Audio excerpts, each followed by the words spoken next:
Hi again. So this time we are going to actually talk about IRT, like for realsies and not just dance around it. Okay, so item response theory. This refers to a family of latent trait models that are used to establish psychometric properties of items as well as scales. And when I say scales, that's a synonym for tests. Now, often these are kind of referred to as modern psychometrics, in contrast to classical test theory, although the methods were developed around the same time.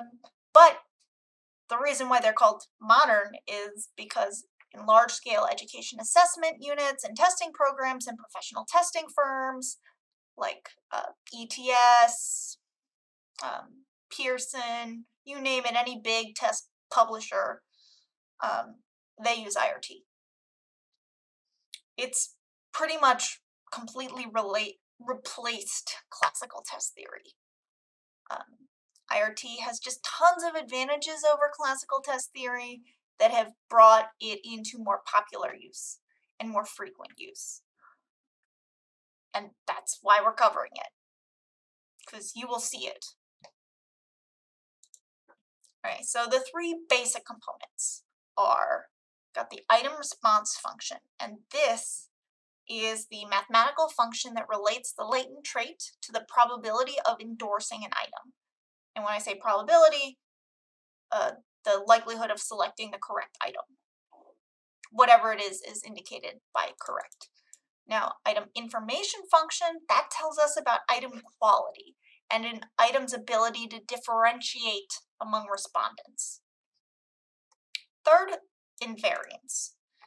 This is the position on the latent trait that can be estimated by any items with a known item response function and item characteristics that are population independent within any linear transformation. So you can use all that stuff to give us an estimate. It's pretty dope. All right, so let's talk about item response functions. So item response functions. So these are characterized by the relationship between a latent variable, i.e. an individual difference on a construct, and the probability of endorsing that item. Yes, I know I'm repeating myself, but I think it's important, so I'm going to keep repeating it. Now, the IRF models the relationship between three things. The examinee's trait level, so the true latent ability score that you're trying to estimate, as well as the properties of the individual items. Now, this is a new piece. Well, actually, all these are kind of new pieces like that are put together.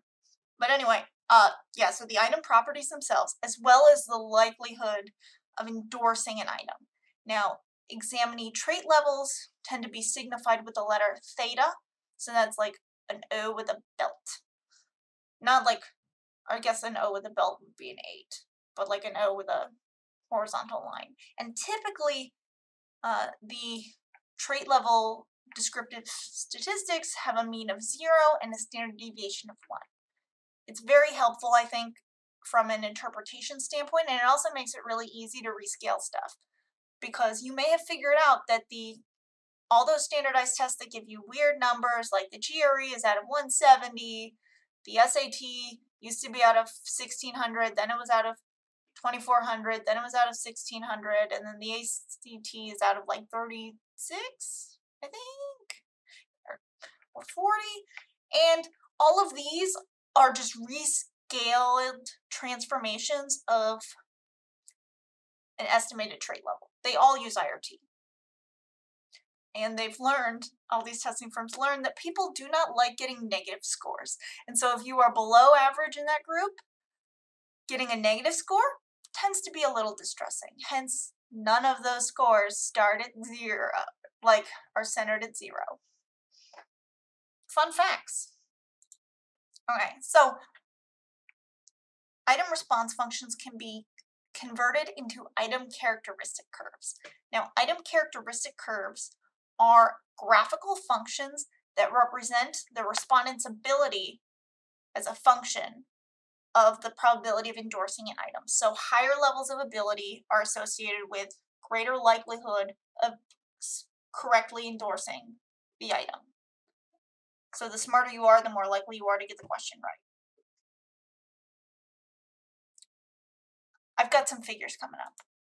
Okay, so now there are extra pieces of information. So let's talk about parameters. So an item's location is defined as the latent trait score needed to have about an even chance, so a 50% probability of endorsing an item. So that is how we describe our test item. We use location. Now location is just another measure of central tendency, like mean, median, mode, etc. And the idea is that higher B parameters mean that the higher the latent trait needs to be in order for the respondent to endorse the item. So this is analogous to difficulty in classical test theory. And like z-scores, item location parameters tend to vary from -3 to 3. Now they can range entirely outside of that, but if we're talking like a item location score with a value of 6, that effectively means that that person has to be 6 standard deviations above the mean in order to have a 50% likelihood of endorsing that trait. It is rare. I have a colleague who has done some work recently and has gotten those kind of location parameters. And he ended up like quadruple checking his work to just see what was happening because he was just not expecting values like that. They were correct and they made sense in context, but often when you see an unusual value outside the typical range, it's good to check to make sure it's actually doing what it's supposed to do. Okay, so the A parameter, so item discrimination. This indicates the steepness of the IRT at the item's location, the steepness of the slope. The item discrimination indicates how strongly related an item is to the latent trait. This is exactly like a factor loading in factor analysis. So higher discrimination function, like parameters, indicate that it's better at differentiating between respondents around the location point. So these describe it at the location point. So small changes in the latent trait lead to large changes in probability and vice versa. So items with low discrimination mean that small changes in latent trait do not lead to small changes in, or do not lead to large changes. Instead, they lead to small changes. So on this plot, we have the latent trait on the horizontal axis and the probability of endorsing on the vertical axis. And the curve maps the relationship between the latent trait and the probability of endorsement. And each item response curve does the exact same mapping, and we describe that function with a couple of parameters. We've already talked about the first one, which is a discrimination.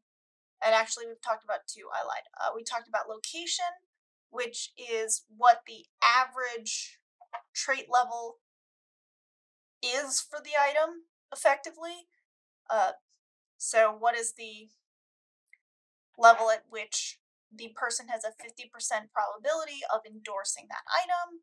And in this figure, that is at the latent trait level of 0. And the point that we are trying to kind of capture is what that gray box is showing us. It's showing us how to kind of map on the 50th percent point. And the discrimination is at that 50th percent point, and the latent trait location is how we describe location. I've got a couple other figures that help break this down, I think, or at least I think they're helpful. So here we have two item response curves, and they both have the same discrimination. Their slopes are comparable. So a 1 unit increase in them is the equivalent across each item. They don't overlap, but they have different locations. That's where the 50th percentile mark is. So for item 1, the location is slightly below 0. So you have to get a 50% likelihood of endorsing that item, you only have to have a latent score approximately of -3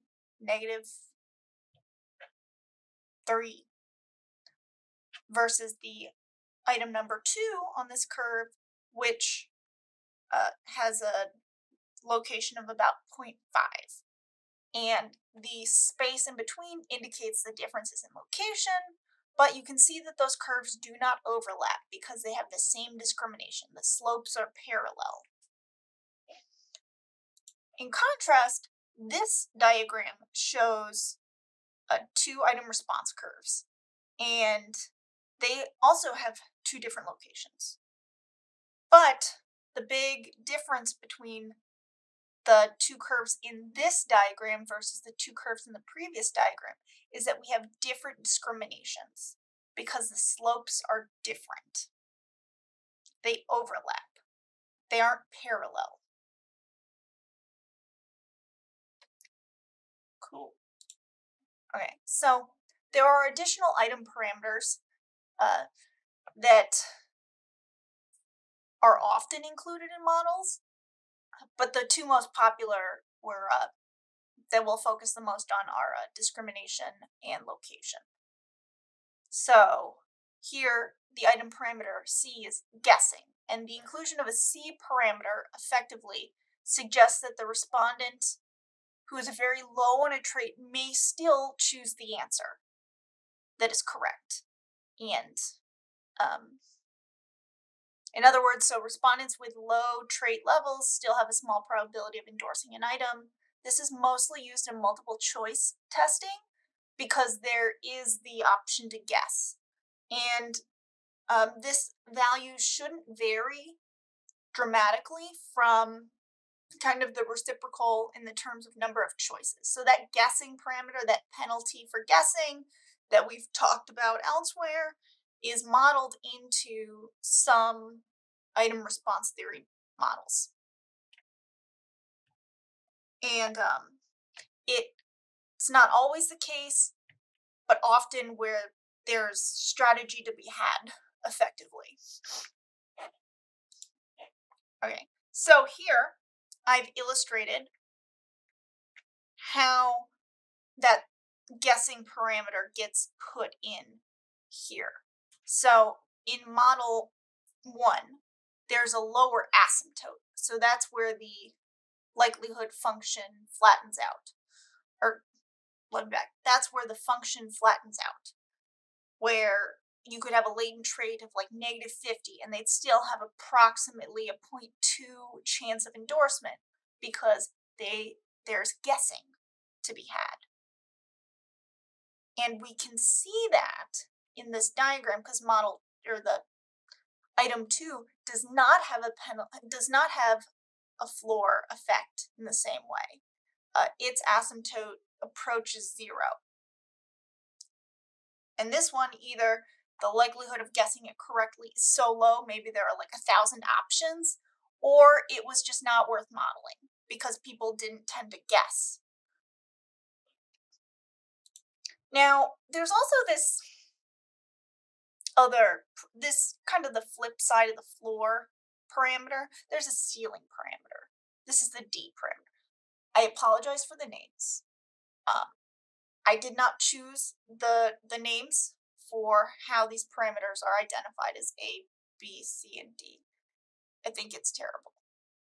But what the D parameter tells us is that there's like an upper asymptote, that there is a point at which, like, even if a respondent has the highest level of that trait possible, there's still a chance that they won't endorse that trait.